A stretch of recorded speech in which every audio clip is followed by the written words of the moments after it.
Halo Sobat Pembelajar Emilia semuanya, berjumpa lagi dengan saya Yudhistira Aditgroho, Suara dari Balai Pendidikan dan Pelatihan Aparatur Sukamandi. Sobat Pembelajar Emilia, pada micro learning kali ini kita akan membahas tentang nilai-nilai dasar bela negara. Seperti apa nilai-nilai dasar bela negara? Mari kita simak sama-sama Sobat Pembelajar Emilia semua. Baik, Sobat Pembelajar Emilia.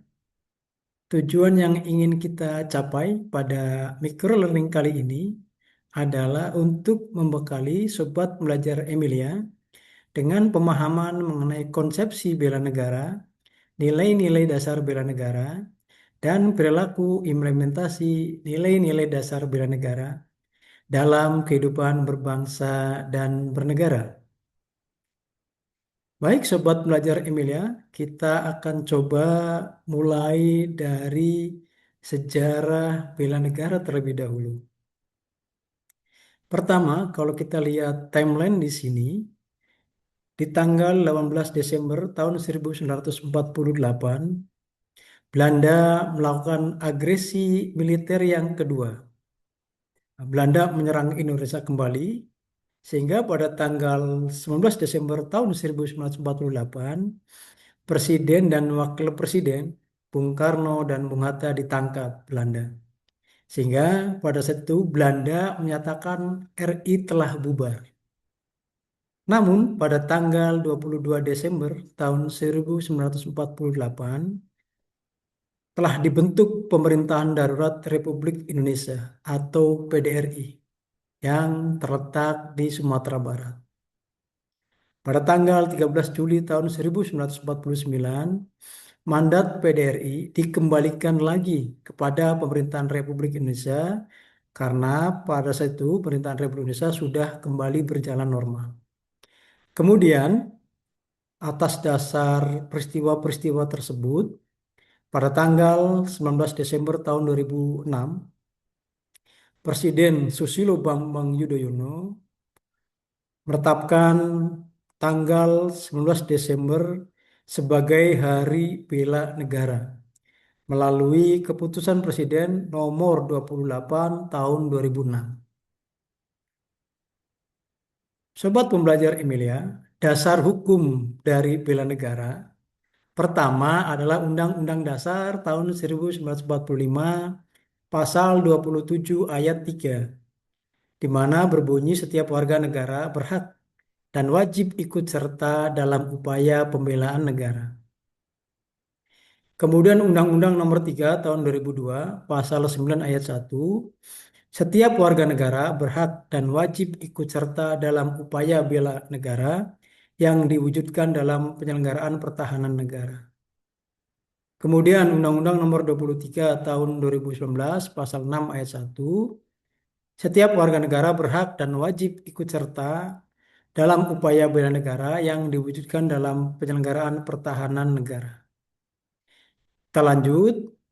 Adapun pengertian dari bela negara adalah tekad, sikap, dan perilaku serta tindakan warga negara, baik secara perseorangan maupun kolektif, dalam menjaga kedaulatan negara, keutuhan wilayah negara Kesatuan Republik Indonesia, dan keselamatan bangsa yang dijiwai kecintaan kepada Pancasila dan Undang-Undang Dasar Negara Republik Indonesia tahun 1945 untuk menjamin kelangsungan hidup bangsa dan negara dari berbagai ancaman.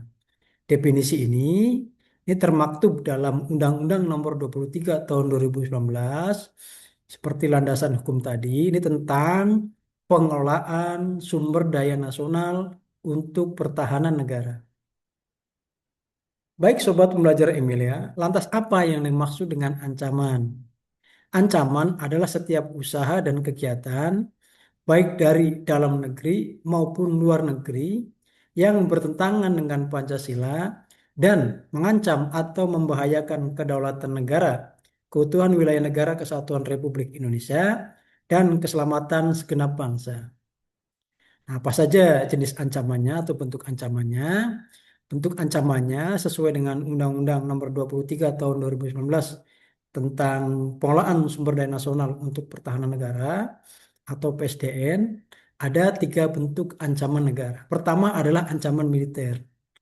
Yang kedua adalah ancaman non-militer, seperti misalnya ancaman kelangkaan pangan, kemudian kerusakan lingkungan, dan juga ancaman-ancaman lainnya yang sifatnya non-militer dan bahkan ini bisa juga berbahaya untuk kehidupan berbangsa dan bernegara. Dan bentuk ancaman berikutnya adalah ancaman hybrid ya.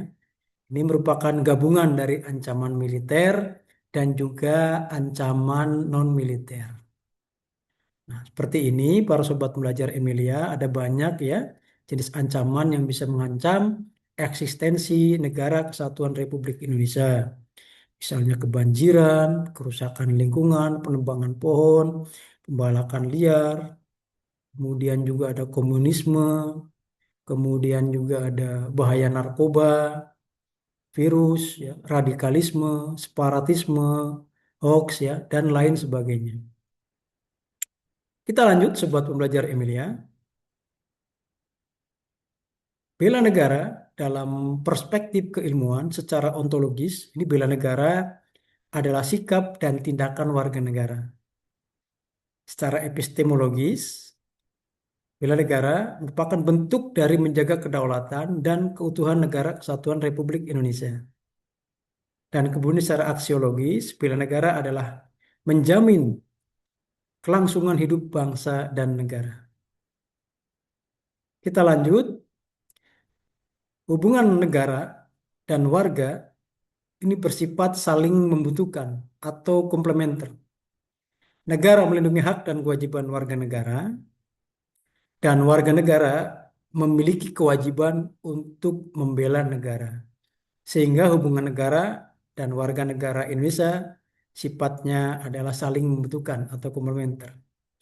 Kita lanjut, para sobat pembelajar Emilia, berkaitan dengan bentuk-bentuk upaya bela negara, ini sesuai dengan Undang-Undang Nomor 23 Tahun 2019, Pasal 6 ayat 2 disebutkan bahwa ada 4 upaya bela negara yang bisa dilakukan oleh seluruh warga negara Indonesia. Pertama adalah pendidikan kewarganegaraan. Yang kedua, pelatihan dasar kemiliteran secara wajib. Yang ketiga, pengabdian sebagai prajurit TNI. Dan yang keempat, pengabdian sesuai dengan profesinya masing-masing. Seperti apa penjelasannya, Sobat Belajar Emilia? Untuk pendidikan kewarganegaraan, ini dilaksanakan melalui pembinaan kesadaran bela negara dengan menanamkan nilai dasar bela negara. Untuk pelatihan dasar kemiliteran ini secara wajib hanya diperlakukan bagi warga negara sebagai calon komponen cadangan atau Komcad yang telah memenuhi persyaratan. Kemudian yang berikutnya, pengabdian sesuai dengan profesi disiapkan secara dini untuk menghadapi ancaman militer, ancaman non-militer, dan juga ancaman hybrid ya. Kalau untuk pengabdian sebagai seorang TNI, saya kira kita tidak perlu dijelaskan kembali karena warga negara Indonesia boleh mendaftar sebagai anggota TNI. Tentunya sesuai dengan persyaratan-persyaratan tertentu. Kita lanjut, Sobat Pembelajar Emilia. Kemudian pembinaan kesadaran bela negara di lingkup pekerjaan. Pembinaan kesadaran bela negara adalah segala usaha, tindakan, dan kegiatan yang dilaksanakan dalam rangka memberikan pengetahuan, pendidikan, dan atau pelatihan kepada warga negara guna menumbuh kembangkan sikap dan perilaku serta menanamkan nilai dasar bela negara. Ada 5 nilai-nilai dasar bela negara yang harus kita pahami bersama dan kita implementasikan dalam kehidupan sehari-hari. Ini sesuai dengan Undang-Undang Nomor 23 Tahun 2019 tentang pengelolaan sumber daya nasional untuk pertahanan negara Pada pasal 7 ayat 3 disebutkan nilai dasar bela negara meliputi pertama, cinta tanah air. Yang kedua, sadar berbangsa dan bernegara. Ketiga, setia pada Pancasila sebagai ideologi negara. Keempat, rela berkorban untuk bangsa dan negara. Dan yang kelima, memiliki kemampuan awal bela negara. Seperti apa penjelasannya atau indikator dari masing-masing nilai dasar tersebut? Kita lanjut, Sobat Pembelajar Emilia. Untuk indikator cinta tanah air, ini ditunjukkan dengan adanya sikap pertama, menjaga tanah dan pekarangan serta seluruh ruang wilayah Indonesia. Yang kedua, jiwa dan raganya bangga sebagai bangsa Indonesia. Yang ketiga, jiwa patriotisme terhadap bangsa dan negaranya. Yang keempat, menjaga nama baik bangsa dan negara. Yang kelima, memberikan kontribusi pada kemajuan bangsa dan negara. Yang keenam, bangga menggunakan hasil produk bangsa Indonesia. Misalnya menggunakan batik atau menyukai kuliner-kuliner khas Nusantara. Kemudian indikator berikutnya, untuk nilai berikutnya, yaitu indikator sadar berbangsa dan bernegara. Ini ditujukan dengan sikap satu, berpartisipasi aktif dalam organisasi kemasyarakatan, profesi maupun politik. Kemudian yang kedua, menjalankan hak dan kewajibannya sebagai warga negara sesuai dengan peraturan perundang-undangan yang berlaku. Yang ketiga, ikut serta dalam pemilihan umum. Yang keempat, berpikir, bersikap, dan berbuat yang terbaik bagi bangsa dan negaranya. Dan yang kelima, berpartisipasi menjaga kedaulatan bangsa dan negara. Kita lanjut, Sobat Pembelajar Emilia.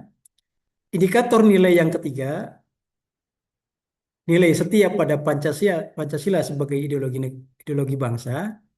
Ini ditunjukkan dengan sikap satu, paham nilai-nilai dalam Pancasila. Dari sila pertama sampai dengan sila yang kelima. Yang kedua, mengamalkan nilai-nilai Pancasila dalam kehidupan sehari-hari. Yang ketiga, menjadikan Pancasila sebagai pemersatu bangsa dan negara. Yang keempat, senantiasa mengembangkan nilai-nilai Pancasila.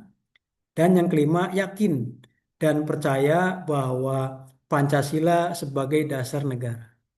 Seperti kita ketahui bersama, para pembelajar semua, bahwa Pancasila ini merupakan hasil konsensus para founding father kita dan founding mother kita pada saat mendirikan negara ini. Oleh sebab itu, Pancasila harus menjadi dasar dan keyakinan kita dalam rangka menjalankan kehidupan berbangsa dan bernegara. Kemudian, Sobat Pembelajar Emilia, untuk indikator nilai berikutnya, rela berkorban untuk bangsa dan negara. Indikatornya adalah satu, bersedia mengorbankan waktu, tenaga, dan pikirannya untuk kemajuan bangsa dan negara. Yang kedua, siap membela bangsa dan negara dari berbagai macam ancaman.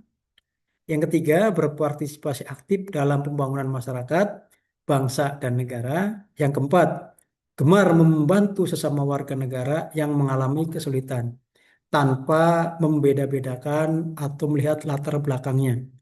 Kemudian yang kelima, yakin dan percaya bahwa pengorbanan untuk bangsa dan negaranya tidak akan pernah sia-sia. Kita lanjut untuk indikator nilai yang kelima, yaitu indikator kemampuan awal bela negara. Ini ditunjukkan dengan sikap pertama, memiliki kecerdasan emosional dan spiritual serta intelijensia. Kemudian yang kedua, senantiasa memelihara jiwa dan raga, rajin berolahraga. Kemudian yang ketiga, senantiasa bersyukur dan berdoa atas segala nikmat yang telah diberikan Tuhan Yang Maha Esa. Yang keempat, gemar berolahraga. Dan yang kelima, senantiasa menjaga kesehatannya. Menjaga pola makan, menjaga pola tidur, ya, pola hidup. Ini merupakan indikator dari kemampuan awal bela negara. Kita tidak mungkin, Sobat Belajar Emilia, Apabila kita ingin bela negara, tapi kondisi jiwa dan raga kita tidak sehat, rasanya itu satu hal yang mustahil. Oleh sebab itu, jiwa dan raga harus kita pelihara, harus sehat, sehingga kita mampu untuk membela negara secara maksimal atau secara optimal. Kemudian, Sobat Belajar Emilia, kita lanjutkan dengan aktualisasi bagaimana cara menerapkan atau mengimplementasikan nilai-nilai bela negara bagi seorang ASN seperti kita. Untuk nilai yang pertama, cinta tanah air bagi ASN ini diaktualisasikan dengan sikap dan perilaku antara lain. Satu, setia dan mempertahankan Undang-Undang Dasar Negara Republik Indonesia tahun 45 serta pemerintahan yang sah.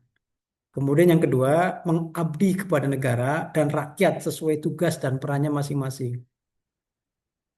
Kemudian yang ketiga, berperan menjaga wilayah negara kesatuan Republik Indonesia dari berbagai macam ancaman. Kemudian yang keempat, menjadi teladan dan menunjukkan kebanggaan sebagai bagian dari bangsa Indonesia. Yang kelima, meneladani nilai kepahlawanan dan mengabdi tanpa pamrih. Yang keenam, menjaga nama baik bangsa dan negara dalam setiap tindakan. Jangan sampai kita mencemarkan nama baik bangsa dan negara di mata internasional. Kemudian berkontribusi melalui ide kreatif dan inovatif sesuai dengan kompetensi masing-masing. Kemudian yang kedelapan, tentunya sebagai seorang ASN, kita bisa meningkatkan, meluarkan ide-ide kreatif kita untuk meningkatkan pelayanan publik di mana tempat kita bekerja. Berikutnya yang kedelapan, mengutamakan penggunaan produk dalam negeri dibandingkan dengan produk negara lain. Yang kesembilan, mendukung prestasi dan karya putra-putri bangsa di tingkat nasional dan juga internasional. Kita lanjut, Sobat Belajar Emilia. Untuk kesadaran berbangsa dan bernegara bagi SN, ini diaktualisasikan dengan sikap dan perilaku antara lain. Pertama, menjalankan tugas secara profesional, objektif, dan tidak berpihak. Kemudian yang kedua, mengambil keputusan berdasarkan keahlian dan aturan.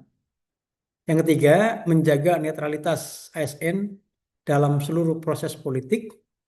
Jadi di sini kita bisa melihat bahwa ASN tidak boleh terlibat dalam politik praktis, harus bersifat netral. Yang keempat, taat dan menjadi teladan dalam penegakan peraturan perundang-undangan. Yang kelima, menggunakan hak pilih secara bertanggung jawab, serta mendukung pemilu yang jujur dan adil.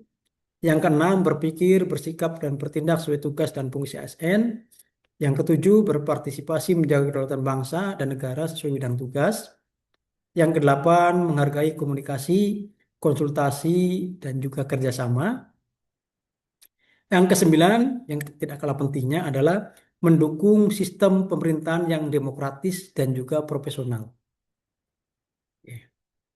Kalau kita ingat saat ini, untuk sistem manajemen ASN kita adalah berbasis sistem merit, para sobat belajar Emilia, di mana sistem merit ini atau meritokrasi ini berdasarkan 5 hal, yaitu kualifikasi, kompetensi, kinerja, potensi, dan yang terakhir adalah integritas dan moralitas. Kita lanjut, sobat belajar Emilia. Untuk nilai berikutnya, setiap pada Pancasila ini bisa diaktualisasikan sebagai seorang ASN dengan sikap dan perilaku antara lain. Yang pertama, memegang teguh dan meyakini Pancasila sebagai ideologi negara. Yang kedua, menciptakan lingkungan kerja yang adil, inklusif, non-diskriminatif. Yang ketiga, menjunjung tinggi etika dan integritas dalam setiap tugas. Yang keempat, menjadi teladan dan agen penyebaran nilai-nilai Pancasila di masyarakat. Yang kelima, menjadikan Pancasila sebagai perekat dan pemersatu bangsa. Yang keenam, mengaktualisasikan nilai-nilai Pancasila dalam konteks kekinian. Yang ketujuh, mendorong kesetaraan dan keadilan dalam dunia kerja. Kemudian, untuk aktualisasi nilai berikutnya, rela berkorban untuk bangsa dan negara. Sebagai seorang ASN, ini bisa diaktualisasikan dengan sikap dan perilaku antara lain satu, memberikan pelayanan publik yang jujur, cepat, tepat, dan santun. Kemudian yang kedua, mengorbankan waktu, tenaga, dan pikiran untuk kemajuan bangsa sesuai dengan tugasnya. Kemudian yang ketiga, bersedia membela bangsa dan negara dari berbagai macam ancaman. Yang keempat, berpartisipasi aktif dalam pembangunan nasional dan pemberdayaan masyarakat. Dan yang terakhir, membantu masyarakat dengan tulus dan ikhlas dalam situasi sulit. Jadi kita tidak boleh membedakan para sobat belajar Emilia untuk membantu masyarakat ya, apapun latar belakangnya. Kita lanjut sobat belajar Emilia pada aktualisasi nilai dasar berikutnya yaitu kemampuan awal bela negara. Ini diaktualisasikan dengan sikap dan perilaku antara lain satu, mampu melaksanakan kebijakan dan program pemerintah secara efektif. Yang kedua, menunjukkan kepemimpinan berkualitas dan berorientasi pada hasil. Yang ketiga, mendorong kinerja dan produktivitas pegawai. Yang keempat, terus meningkatkan kompetensi dan wawasan sesuai perkembangan iptek. Yang kelima, menjaga kesehatan fisik dan mental dengan pola hidup yang seimbang. Yang keenam, menjaga kebugaran serta menjadikan olahraga sebagai gaya hidup dan hobi. Yang ketujuh, menghindari kebiasaan yang dapat mengganggu kesehatan. Baik, Sobat Belajar Emilia, saya kira demikian informasi yang bisa kami sampaikan pada kesempatan yang baik ini. Semoga dengan micro learning ini kita bisa mendapatkan manfaat untuk lebih memahami nilai-nilai dasar bela negara dan juga kita semakin bersemangat untuk mengaktualisasikan nilai-nilai dasar bela negara. Saya kira demikian. Terima kasih, sampai ketemu pada kesempatan berikutnya. Assalamualaikum warahmatullahi wabarakatuh.